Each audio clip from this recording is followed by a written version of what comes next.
नमस्कार दोस्तों, स्वागत है आप सभी का एक बार फिर से ज्ञानोदय कोचिंग क्लासेस में।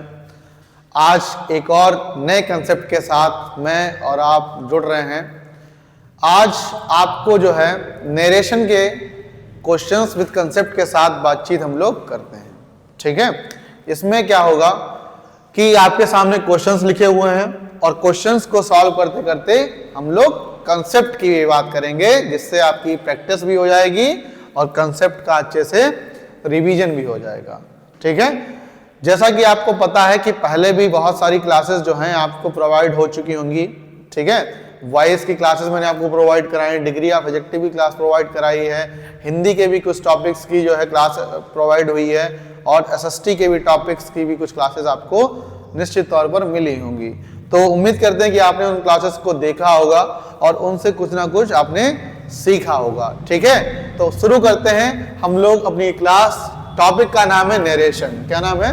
नरेशन। ठीक है, नरेशन को हम लोग डायरेक्ट इनडायरेक्ट के नाम से भी जानते हैं। नरेशन को किस नाम से जानते हैं? डायरेक्ट इनडायरेक्ट के नाम से भी जानते हैं और इसको नरेशन भी कहा जाता है। ठीक है, नरेशन का मतलब होता है टू से समथिंग। नरेशन का क्या मतलब होता है?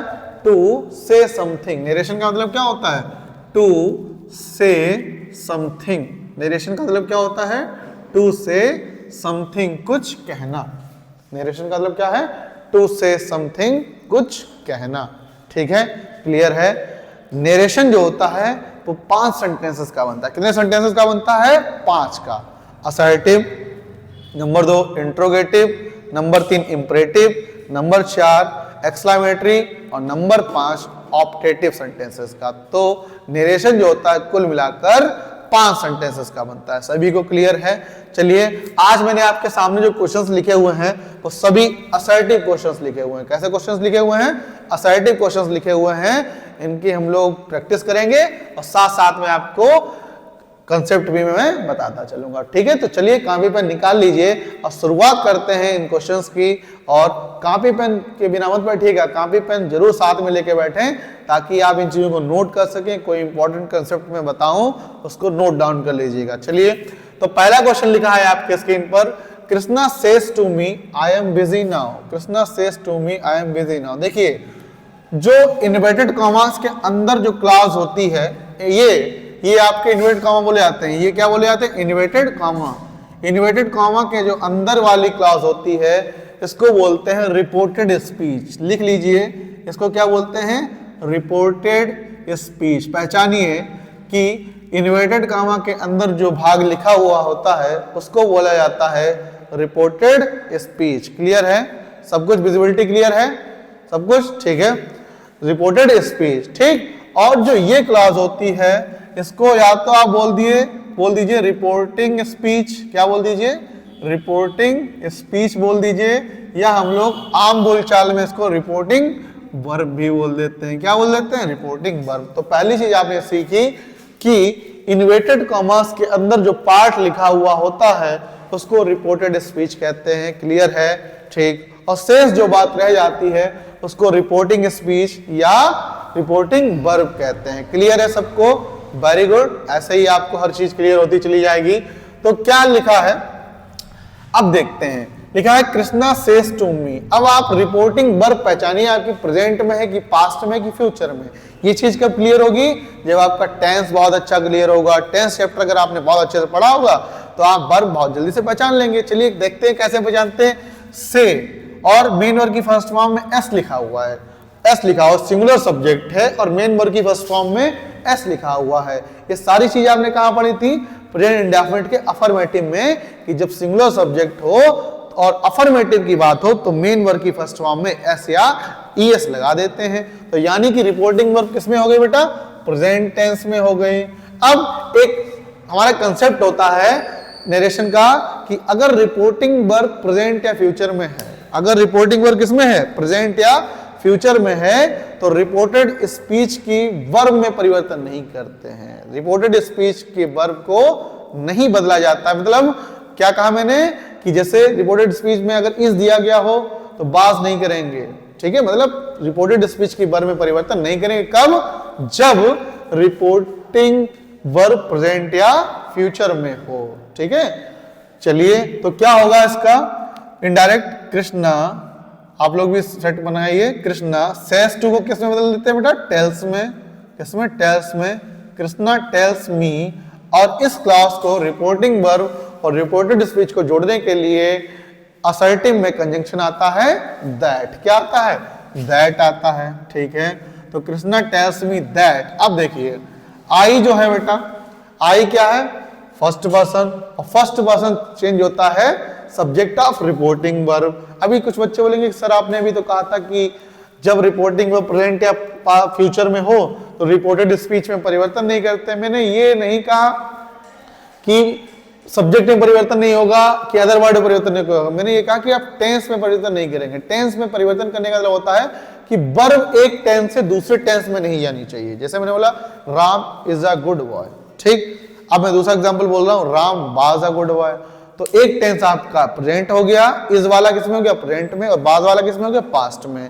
तो टेंस कब बदलते हैं, जब एक वर्ब से दूसरी वर्ब में हम चले जाते हैं, तो वर्ब के माध्यम से टेंस बदलता है। तो अगर बाकी जो चीजें बदल रही उन्हें बदल दीजिए, कोई समस्या नहीं है, बस टेंस में एम से आप प्रेजेंट में हो तो प्रेजेंट में ही रहिएगा, ठीक है। तो दैट लगाया, कंजंक्शन लगाया, that reporting word reported speech को जोड़ने के लिए आई क्या है, फर्स्ट पर्सन चेंज होगा, सब्जेक्ट ऑफ रिपोर्टिंग में कृष्णा, कृष्णा को मान लीजिए मैस्कुलाइन जेंडर, तो मैस्कुलाइन जेंडर के अकॉर्डिंग यहाँ क्या हो जाएगा, ही। अब ही के साथ इज आता है कि एम आता है कि आर आता है, तो ही के साथ इज आता है। आपको ये मत बोले कि सर आपने कहा था वर्ब नहीं बदलेंगे, बेटा ही के अकॉर्डिंग तो इज रखेंगे ना। मान लीजिए प्रेजेंट में है तो इज भी तो प्रेजेंट में ही है, लेकिन यहाँ आई के अकॉर्डिंग एम था, तो यहाँ ही के अकॉर्डिंग क्या रख दिया, इज रख दिया, ही के अकॉर्डिंग क्या रख दिया, इज रख दिया, ठीक है। तो he is busy, he is busy, now का क्या हो जाएगा, देन हो जाता है, नाउ का क्या हो जाता है, देन हो जाता है। क्लियर है सभी को, अच्छी बात है, क्लियर है। अगला सेंटेंस लिखा है आपके सामने, Ashok said to Shankar I am going today, Ashok said to Shankar I am going today. अब क्या है बेटा, रिपोर्टिंग वर्ब देखिए, ये चीज आपको समझ में आ गई कि इन्वर्टेड कॉमास के अंदर वाला भाग क्या होता है, रिपोर्टेड स्पीच होता है। क्या होता है इन्वर्टेड कॉमास के अंदर वाला भाग, रिपोर्टेड स्पीच। और ये जो वर्ब रह जाती है इसको रिपोर्टिंग वर्ब या रिपोर्टिंग स्पीच बोलते हैं। क्लियर है, क्लियर है, सबको क्लियर है, मजा आ रहा है पढ़ने में, ठीक है, मजा आना चाहिए। चलिए, अशोक सेड टू शंकर, तो क्या करेंगे बेटा, अशोक। अब ये बताइए आपकी जो रिपोर्टिंग में प्रेजेंट में कि पास्ट में, फ्यूचर में, सैड से की सेकेंड फॉर्म, और सेकेंड फॉर्म पास्ट होती है, तो यानी आपने पहचान लिया है आपका टेंस किस में दिया गया है, पास्ट में। तो अशोक सेड टू को क्या बेटा चेंज करते हैं असर्टिव में, टोल्ड में, अशोक टोल्ड शंकर, अशोक टोल्ड शंकर। और असर्टिव में रिपोर्टिंग वर्ब और रिपोर्टेड स्पीच को जोड़ने के लिए कंजंक्शन क्या आता है, दैट, इसको दैट लिख दिया, दैट। आई बेटा होता है फर्स्ट पर्सन, और फर्स्ट पर्सन चेंज होता है subject of reporting verb. Reporting verb का सब्जेक्ट देखो बेटा इसमें क्या है, अशोक, तो अशोक के अकॉर्डिंग क्या हो जाएगा, ही हो जाएगा, ही। अब सुनो मेरी बात, अगर आपकी रिपोर्टिंग वर्ब पास्ट में है और रिपोर्टेड स्पीच नॉर्मल सेंटेंस है, नॉर्मल मतलब उसमें यूनिवर्सल ट्रूथ ना दिया गया हो, कोई हैबिट ना दर्शाई गई हो, कोई प्रोवर्ब ना हो, तो आप क्या करेंगे कि जो भी आपकी रिपोर्टेड स्पीच है जिस भी टेंस में हो उससे एक कदम आगे पास्ट में चले जाइए। उससे एक कदम आगे कहां जाना है, एक कदम आगे पास्ट में चले जाइए। कब, जब रिपोर्टिंग वर्ब आपकी पास्ट में हो। देखिए आपकी रिपोर्टिंग में सैड पास्ट में है, तो आप इधर वाला सेंटेंस एक जो है एक कदम पास्ट में चले जाएंगे। तो ये एम प्लस आईएनजी फॉर्म यानी प्रेजेंट कंटीन्यूअस है, तो प्रेजेंट कंटीन्यूअस का एक कदम पास्ट क्या हो जाएगा, पास्ट कंटीन्यूअस। एक कदम पास्ट क्या हो जाएगा, पास्ट कंटीन्यूअस, ठीक है। तो क्या हो जाएगा, दैट ही वाज गोइंग, और टुडे का क्या हो जाता है, टुडे का क्या हो जाएगा, विजिबिलिटी क्लियर है, सब कुछ क्लियर है। हाँ, थोड़ा ध्यान दीजिएगा इस पर भी, पीछे जो है ध्यान देना इस पर, कोई समस्या हो तो बताइएगा आप। ही वाज गोइंग, और टुडे का क्या हो जाएगा, दैट डे, टुडे क्या हो जाएगा, दैट डे। क्लियर है सबको, साथ साथ में नोट कर लीजिए, रिवीजन कर लीजिए अपना साथ साथ में, ठीक है। हाँ, समस्या कोई हो तो बताइएगा मुझे। अगला है, देखिए असर्टिव के कुछ वाक्य लिखे मैंने और इसमें मिक्स कर दिया है ताकि आपका प्रैक्टिस अच्छा हो सके, और साथ साथ में कंसेप्ट में बताता रहता हूँ, कंसेप्ट भी आप समझ लीजिए, कोई समस्या नहीं होनी चाहिए आपको। लिखा है, I said to him the sun rises in the east. देखिए रिपोर्टिंग वर्ब आपकी प्रेजेंट में है, तो आई से टू का क्या हो जाएगा, टेल, आई टेल हिम, ठीक। असर्टिव में रिपोर्टिंग वर्ब और रिपोर्टेड स्पीच को बीच में जोड़ने के लिए कंजंक्शन दैट। अब देखिए लिखा है the sun rises in the east, सूर्य पूरब में उगता है। The sun rises in the east. अब समझिए लिखा है the sun rises in the east, तो ये यूनिवर्सल ट्रूथ है ना, सूर्य आज भी पूरब से उगता है, सूर्य 100 वर्ष पहले भी सूर्य पूरब से ही उग रहा था और आने वाले समय में भी पूरब से ही उगेगा। यानी जो चीज यूनिवर्सल ट्रूथ होती है उसमें आप कोई भी परिवर्तन नहीं करते हैं। विजुअलिटी क्लियर है, सब कुछ क्लियर है, हाँ बता देना, ठीक है। तो क्या हो जाएगा, ये आपका यूनिवर्सल ट्रूथ दिया गया है, यूनिवर्सल ट्रूथ, ठीक। तो इसमें आप कोई भी चेंज नहीं करेंगे, सीधा सीधा इसको ऐसे लिख देंगे, the sun rises in the east, the sun rises in the east. बिल्कुल क्लियर है, the sun rises in the east. चलिए अगले क्वेश्चन पे चलते हैं। अगला दिया गया है my teacher said to me 2 and 2 makes 4। तो इसका इनडायरेक्ट कैसे बनेगा बेटा, माई टीचर सेड टू को क्या में चेंज कर देंगे भैया, टोल्ड में। My teacher told me. Assertive में सेड टू को क्या में चेंज किया था, टोल्ड में। अब रिपोर्टिंग वर्ब, ये है रिपोर्टिंग वर्ब और ये है रिपोर्टेड स्पीच, इसको जोड़ने के लिए कंजंक्शन क्या आएगा बीच में, दैट। अब देखो बेटा 2 and 2 makes 4, ये प्रोवर्ब है, 2 और 2 मिलकर कितने होते हैं, 4 होते हैं। तो प्रोवर्ब में भी कोई भी चेंज नहीं किया जाता है, क्यों, आज आप 2 और 2 जोड़ रहे हो तो कितना हो रहा है, 4। आपके बच्चे भी 2 और 2 जोड़ेंगे तब भी कितना आएगा, 4। आपके पिताजी ने भी 2 और 2 जोड़ा था तब भी कितना आता था, 4। तो यानी कि ये प्रोवर्ब, इसमें कोई भी परिवर्तन नहीं होगा। तो क्या लिख दीजिए सीधे सीधे इसको, 2 and 2 makes 4, 2 and 2 makes 4। Clear है सबको, सही दिखाई दे रहा है, बिल्कुल क्लियर है, कंसेप्ट समझ में आ रहे हैं। और कंसेप्ट समझ में आए तो लास्ट में जरूर बता के जाइएगा कि आपकी क्लास कैसी लगी, प्रतिक्रिया जरूर दे दिया करो यार। रिएक्शन देने में क्या जाता है, आप कमेंट में अपनी बात बता दिया करो कि ये क्लास मुझे ऐसी लगी, अगर कुछ सुधार करना होगा तो हम लोग कुछ सुधार भी करेंगे। विजुअलिटी क्लियर है, बिल्कुल सही क्लियर है, ठीक है। कुछ भी समस्या हो तो बताइएगा, बता दीजिएगा, कोई विजुअलिटी में कोई समस्या हो तो बताइएगा।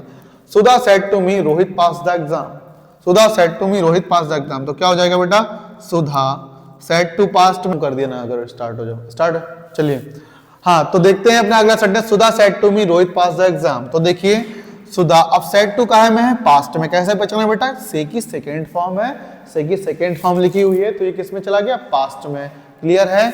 तो सुधा सेड टू का क्या हो जाएगा बेटा, टोल्ड, सुधा टोल्ड मी। रिपोर्टिंग वर्ब और रिपोर्टेड स्पीच को जोड़ने के लिए असर्टिव में कंजंक्शन आता है दैट। क्या आता है, दैट। अब देखो बेटा, अब देखिए रोहित पास द एग्जाम, इधर लिखा है Rohit pass the exam, reporting verb past में है और सेंटेंस नॉर्मल है, कोई यूनिवर्सल ट्रुथ नहीं है, कोई प्रोवर्ब नहीं है, कोई हैप्चुअल हैबिट नहीं है, कोई हैप्चुअल एक्शन नहीं है इसमें।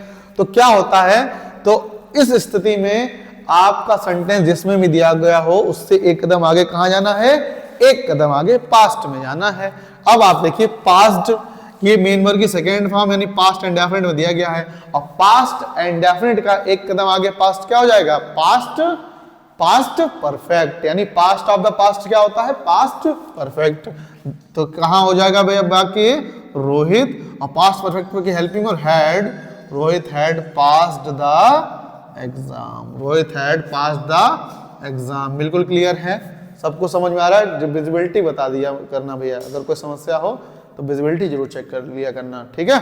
अगला क्वेश्चन लिखा है आपकी स्क्रीन पर, Ram says Krishna place cricket, Ram says Krishna place cricket, ठीक है। Ram says Krishna place cricket. अब देखिए राम सेज, सेज का सेज ही रखेंगे, क्यों बेटा सेज रखेंगे, क्यों, टेल्स क्यों नहीं किया, टेल्स इसलिए नहीं किया क्योंकि इसके बाद कोई भी बात नहीं लिखी थी। अगर इसके बाद लिखा तो राम सेज टू मी, या कोई भी बात लिखी होती, इसके बाद सेज के बाद टू लगाकर कोई बात लिखी होती तो हम सेज टू को कहाँ में चेंज करते, टेल्स में। लेकिन सेज के बाद इसके बाद कुछ लिखा ही नहीं है, तो आप भी सेज को किसमें छोड़ दीजिए, सेज में। तो Ram says that, Ram says that. अब देखो बेटा रिपोर्टिंग वर्ब प्रेजेंट में है कि पास्ट में, फ्यूचर में। ये देखो मेन वर्ब से और मेन वर्ब की फर्स्ट फॉर्म में एस लिखा हुआ है, एस लिखा हुआ है। तो आपने ये चीजें पढ़ी थी, मेन वर्ब की फर्स्ट फॉर्म में एस या ईएस कब सिंगुलर सब्जेक्ट हो, तो ये बात आपने प्रेजेंट इंडेफिनिट पढ़ी थी। तो यानी कि सेंटेंस कौन सा है, प्रेजेंट इंडेफिनिट, यानी वर्ब आपकी क्या है प्रेजेंट में। और जब रिपोर्टिंग वर्ब प्रेजेंट या फ्यूचर में है तो रिपोर्टेड स्पीच के बारे में कोई भी परिवर्तन नहीं करते हैं। तो दैट लगा दो और लिख दीजिए कृष्णा कृष्णा क्यों नहीं चेंज होगा बेटा? क्योंकि ये नाउन को थर्ड पर्सन में कंसीडर करते हैं और थर्ड पर्सन नो चेंज, और वर्ब में परिवर्तन करेंगे नहीं। Krishna pledge cricket. बिल्कुल क्लियर है, सबको समझ में आ रहा है बात? समझ में आ रहा है? कॉपी पेन निकाल के बैठना, कॉपी पेन बंद नहीं करेगा कोई भी। चलिए अगला सेंटेंस लिखा है, Anil sad Anju rights an essay. Anil sad Anju rights an essay. चलिए तो क्या हो जाएगा बेटा? अनिल सैड। अब तो आपको समझ में आ ही गया होगा बेटा। Anil sad that Anju. अब देखो बेटा, रिपोर्टिंग वर्ब पास्ट में है, तो रिपोर्टेड स्पीच को भी एकदम पास्ट में ले जाओ। देखो ये मेन वर्ब की फर्स्ट फॉर्म एस लिखा हुआ है, यानी प्रेजेंट इंडेफिनिट है, और प्रेजेंट इंडेफिनिट का एकदम पास्ट क्या होगा? पास्ट इंडेफिनिट होगा। कोई समस्या है? पास्ट इंडेफिनिट होगा। तो अंजू, और पास्ट इंडेफिनिट में मेन वर्ब की सेकंड फॉर्म, अफर्मेटिव में सेकंड फॉर्म अंजू, और राइट की second form wrote. Anju wrote an ऐसे। बिल्कुल क्लियर है। चलिए सेकंड लास्ट क्वेश्चन है आपके स्क्रीन पर। Rekha said to me Roshni has done the work. तो इसका क्या हो जाएगा बेटा? रेखा सेड टू को काम चेंज कर देंगे told me. Very good. Rekha told me. Reporting verb और रिपोर्टेड स्पीच को जोड़ने के लिए कंजंक्शन क्या आएगा? दैट आएगा, क्योंकि असर्टिव पढ़ रहे हैं भी आप। रोशनी नाउन, और नाउन को आप थर्ड पर्सन मान के कंसीडर करिएगा, तो इसको यही रहेगा रोशनी। अब देखो बेटा, हैज लिखा हुआ, has done the work, has present और डन मेन वर्ब की थर्ड फॉर्म, तो प्रेजेंट परफेक्ट हो गया। अब बात समझिए, रिपोर्टिंग और पास्ट में है। अगर रिपोर्टिंग और पास्ट में है और सेंटेंस नॉर्मल है, तो आप जिस सेंटेंस में खड़े हो उससे एक कदम आगे पास्ट में जाना है। एक कदम आगे कहां जाना है? पास्ट में। तो देखो बेटा, हैज या है प्रेजेंट होता है, और डन मेन वर्ब की थर्ड फॉर्म यानी परफेक्ट, तो सेंटेंस कहां में लिखा है? प्रेजेंट परफेक्ट में। और प्रेजेंट परफेक्ट का एक कदम पास्ट क्या होगा? Past perfect. प्रेजेंट परफेक्ट का एकदम पास्ट परफेक्ट। तो पास्ट परफेक्ट में क्या हेल्पिंग और हैड आती है? क्या आती है? हैड।